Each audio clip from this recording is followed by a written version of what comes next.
Goeiemôre geliefde kind van die Here, ek groet elkeen van julle in die mooie en lieflike naam van ons Here Jesus Christus.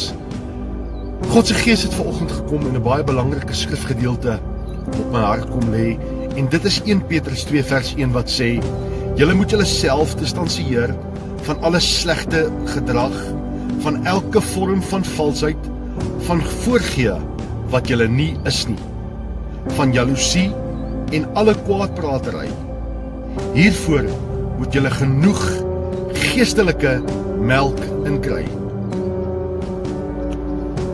Ek wil vanoggend so 'n bietjie fokus op 'n sekere gedeelte in 1 Petrus 2 vers 1 wat sê: julle moet julleself distansieer van alle slegte gedrag, van elke vorm van valsheid, van voorgee wat julle nie is nie. Ek kry daagliks te doen met soveel mense wat voorgee wat hulle nie is nie.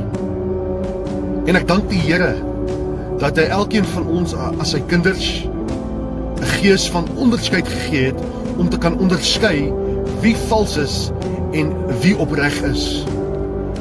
En ek kom dank die Gees van God dat hy vir ons as sy kinders 'n gees van onderskeid gegee het om te kan onderskei wie vals is en wie gee voor wat hulle nie regtig is nie. Jy weet, geliefde kind van God, soms gebruik die vyand sy agente om ons binnekringe so te infiltreer dat ons soms nie eers kan agterkom, hoorie, maar hierdie mense is vals. En hulle gee voor wat hulle nie regtig is nie. En dit is hoekom dit so belangrik is dat ek en jy seker maak dat ons oë gefokus hou op Jesus, wie die begin en volëinder is van ons geloof. Jy weet, geliefde kind van God, partykeer gebruik die vyand sy agente om ons binnekringe te infiltreer en binne te kom. En soms kom ons nie agter, hoorie, maar hierdie mense is nie regtig wie hulle sê hulle is nie.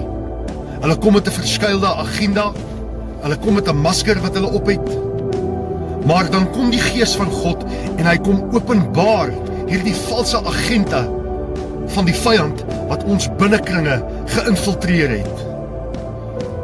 Ek wil vir jou vanoggend kom sê, geliefde kind van God, maak seker dat jy ware kinders van God in jou binnekring het.